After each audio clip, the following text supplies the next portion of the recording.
इस धारावाहिक की घटनाएं और पात्र काल्पनिक है। इनका वास्तविक जीवन से कोई संबंध नहीं है।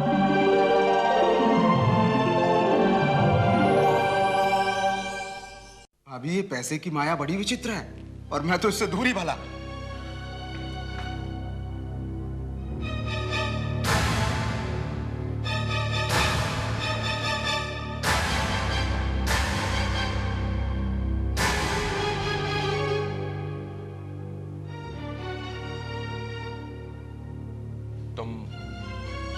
तुम यहाँ क्या कर रहे हो? अरे मैं तुमसे ही मिलने आया था। तो भाभी जी ने बताया कि तुम्हें देर लगेगी, तो मैंने सोचा इंतजार कर लूं। मुझे तुमसे कुछ जरूरी बात करनी है। और तुमने भाभी जी को यह क्या बताया कि मैं तुमसे पैसे मांगने आता हूं? अब ये सब बातें छोड़ो, अब बाहर चलते हैं, चल के चाय पीते हैं। चाय? अरे तुम्हें तो पता है कि मैं चाय नहीं पीता। कोई बात नहीं, कॉफी पी लेना। आओ चलते हैं। मन, कॉफी पीने का दिल है तो मैं बना देती हूँ। हाँ, जब भाभी जी घर में बना सकती हैं तो बाहर जाने की क्या जरूरत? और भाभी जी के हाथ की कॉफी का तो स्वाद ही कुछ और होगा। तुम्हें कॉफी पीनी है या फिर अपने काम की बात करनी है? नहीं नहीं, काम जरूरी है, कॉफी वॉफी नहीं पीनी। चलो चलो। अरे भाभी जी नमस्ते। आइए। मैं आता हूँ पुष्पा।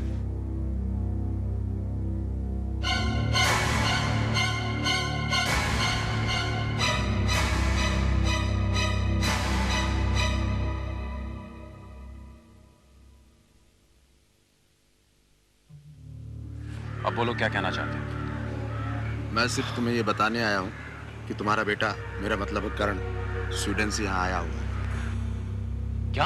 हाँ, और कुंती जी उससे मिलने के लिए बहुत परेशान है। बेचारी की भाग्य से इतनी दूर से कर्ण यहाँ आया भी, लेकिन अब वो उनसे मिल भी नहीं पा रही। तो मैं क्या कर सकता हूँ इसमें? क्यों? आखिर तुम उसके पिता हो। ये जानकर कि कर्ण वापस आया है, तुम्हारी कोई जिम्मेदारी नहीं? अरे भाई, जिम्मेदारी है, लेकिन इसमें मैं क्या मदद कर सकता हूँ? अब कर्ण के माँ बाप कोई और हैं, उन्होंने उसको गोद लिया है।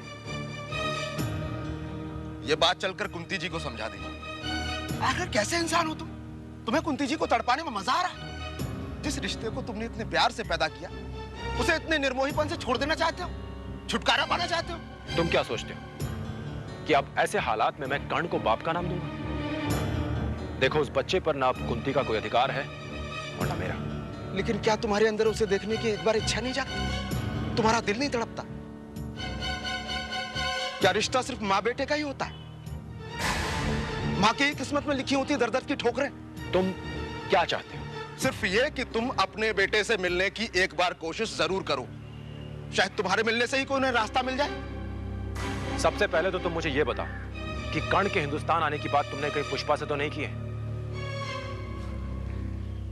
क्या मैं तुम्हें इतना बेवकूफ दिखाई देता हूं?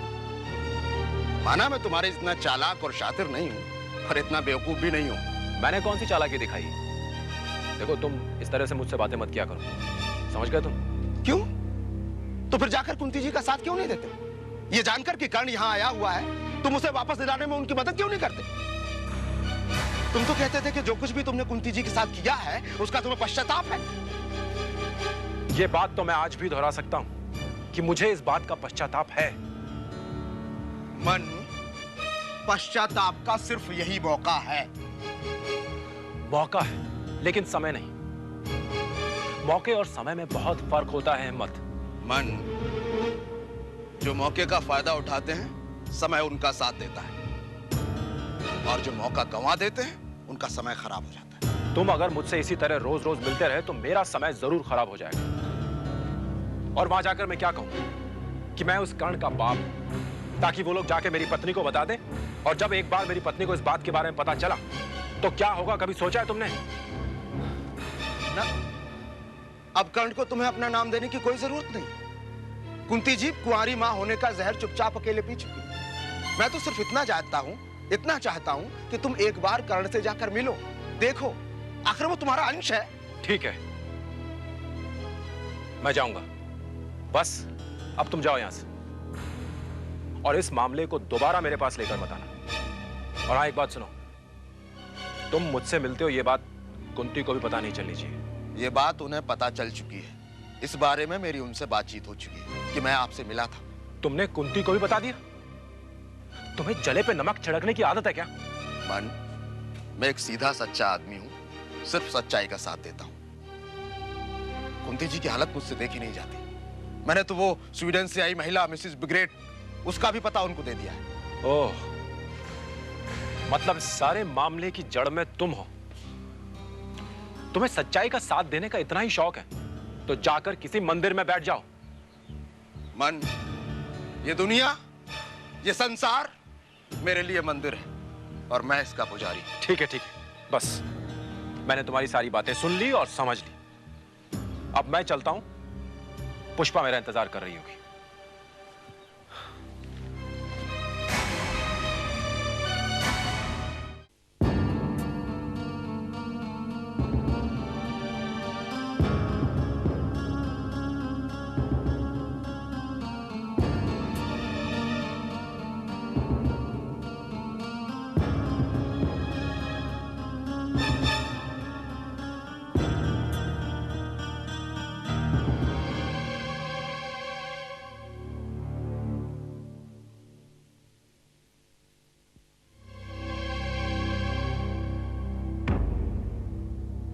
छोड़ा है अपने दोस्त को? हो गई बातें? काहे का दोस्त? अगर ऐसे 2-4 दोस्त और मिल जाए ना तो मेरा तो जीना हराम हो जाएगा। आखिर वो तुमसे क्या बातें करने आया था जो यहाँ मेरे सामने नहीं हो सकती थी? बातें काहे की, वही पैसों का रोना। उधार मांगने के नए नए तरीके ढूंढता रहता है। तुम कहते हो कि वो उधार मांगने आया था और मैंने उससे पूछा तो कह रहा था मुझे पैसे की क्या जरूरत। मैं तो बाल ब्रह्मचारी हूँ, हनुमान जी का भक्त हूँ, मुझे पैसों का क्या करना। अरे बहुत बड़ा ढोंगी है वो, और शर्म के मारे तुम्हारे सामने बोल नहीं पाएगा कि उधार पैसे मांगने आया है। मन, लेकिन वो तो बहुत भला दिखता है, लगता तो नहीं कि ऐसा है। अरे पुष्पा, तुम नहीं जानती उसे, वो बहुत बड़ा बहरूपी है। उसका यही तो तरीका है, अपने चेहरे पे भोलेपन के एक्सप्रेशन ले आएगा और उसके बाद ऐसे बोलेगा कि बस पूछो मत। और इसी भोलेपन का फायदा उठाकर उसने मुझे भी कई बार बेवकूफ बनाया है। अच्छा, बड़े सीधे हो तुम। उसने तुम्हें बेवकूफ बनाया और तुम बन गए। अब मुझे थोड़ी मालूम था कि वो बहरूपिया निकलेगा। तुमने कभी ठग देखे हैं? नहीं ना, ये वही ठग था। मन, जब इस तरह की बात थी तो तुम्हें यहाँ मेरे सामने बात करनी चाहिए थी, ताकि मैं भी सुनती कि वो ठग किस तरह की बातें करता है। ऐसे शातिर ठग से तुम दूर ही रहो तो बेहतर है। और मैंने तो आज उसको मना कर दिया कि आइंदा मेरे घर पर आकर मुझसे मिलने की कोई जरूरत नहीं है। वाकई मन, इंसान की शक्ल पर कुछ भी लिखा नहीं होता। किसी के चेहरे को देखकर यह अंदाजा लगाना मुश्किल है कि वो कैसा इंसान है। वैसे मन, मेरी समझ में ये नहीं आ रहा कि उस ठग से तुम्हारी दोस्ती कैसे हो गई। ठीक उसी तरह पुष्पा, जिस तरह तुम्हें उस पर विश्वास हो गया है, मुझे भी शुरू में उस पर विश्वास हो गया था। मैं उसे पहचान नहीं पाया और मेरी दोस्ती हो गई, और आज पछता रहा हूं। लेकिन मन, वो तुमसे कहता क्या है? ओहो पुष्पा, अब तुम छोड़ो भी, एक ही बात को लेकर पीछे पड़ जाती हो। अब उस ठग के बारे में जानकर तुम क्या करोगे? बस ऐसे ही जानना चाह रही थी। आज एक नई कहानी लेकर आया था। कहता है कि उसके बच्चे जो हैं भूखों मर रहे हैं और उनको वो भूखों मरता नहीं देख सकता, और न जाने क्या क्या कहानियां सुना रहा था। आइंदा अगर कभी घर आए तो दरवाजा मत खोलना। आज बड़ी मुश्किल से उसे जान बचा कर आया हूं मैं।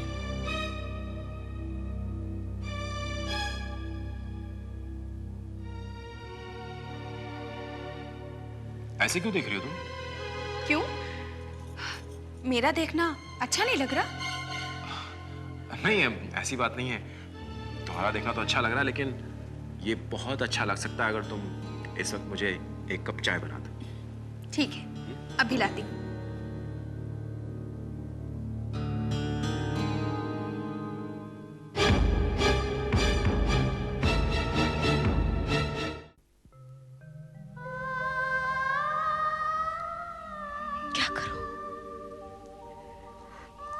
क्या करूं मैं?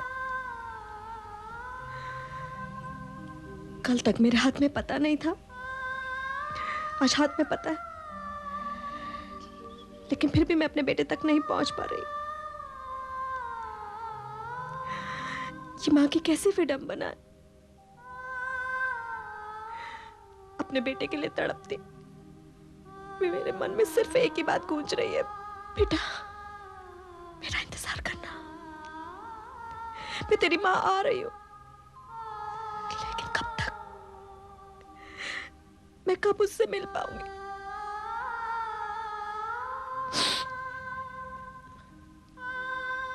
कुंती, ऊपर वाले पर भरोसा रखो।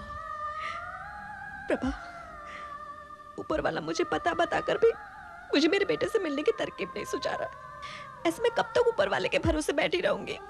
फिर क्या करोगी? जब मेरे पास पता है, मैं अच्छी तरह से जानती हूँ कि मेरा बेटा कहाँ ठहरा है, तो मैं सीधे जाकर उससे मिल क्यों नहीं पाती? क्यों मैं सीधा जाकर उस घर में नहीं घुस जाती? मैं तुम्हारी तड़प समझ सकती हूँ कुंती, लेकिन उस घर में भी घुसकर क्या करोगी? अगर मिसेस बेगर ने ही तुम्हें कर्ण से ना मिलने दिया तो? ये तो बात की बात है प्रभा, लेकिन एक बार मैं उस घर में पहुंच तो जाऊं, और मैं वहां चली भी जाती, लेकिन तूने ही मुझे रोक लिया।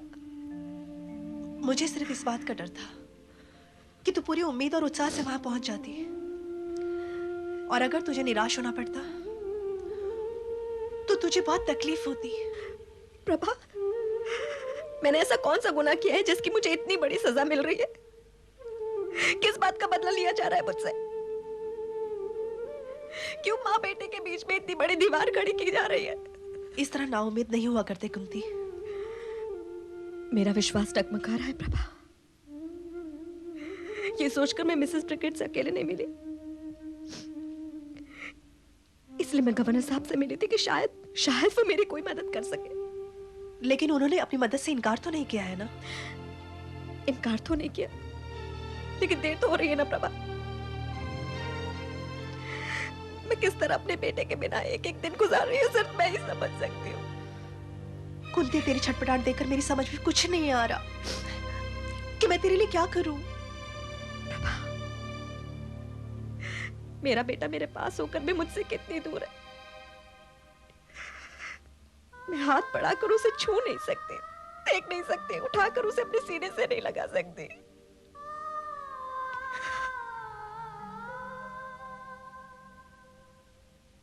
प्रभा, मुझे तो बहुत डर लग रहा है। मुझे डर लग रहा है कहीं मैं उसे खो ना दूं। प्रभा, क्या कोई इस मामले में मेरी मदद नहीं कर सकता? क्या मैं अपने बेटे के बिना ऐसी रोती बिलखती मर जाऊंगी?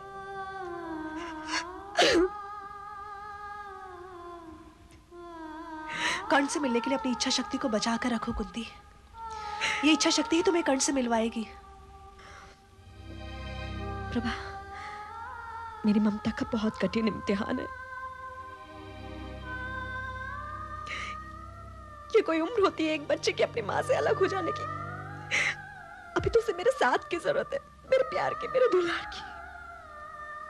प्रभा, मैं उसे कुछ नहीं दे पाई।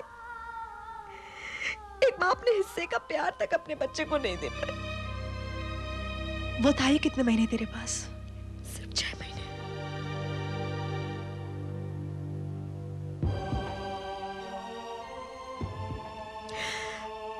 सिर्फ 6 महीने, और 6 महीने में उसे मुझसे दूर कर दिया गया। प्रभा, मैं उसके बिना जी नहीं पाऊंगी।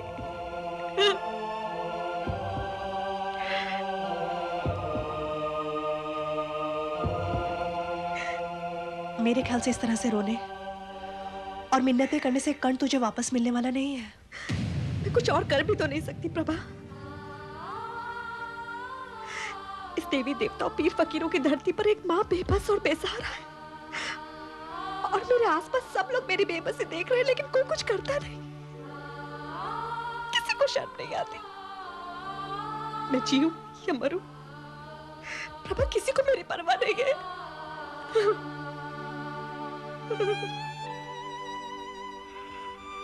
कुंती, जिन्हें तुम्हारी परवाह नहीं, उन्होंने कभी किसी बच्चे को जन्म नहीं दिया होगा। वो एक माँ का दर्द नहीं समझते होंगे, और उन्होंने अपने बच्चे में भी अपनी जिंदगी नहीं ढूंढी होगी। मेरी जिंदगी मेरा बेटा कर्ण है प्रभा, उसके सिवा है ही कौन मेरा?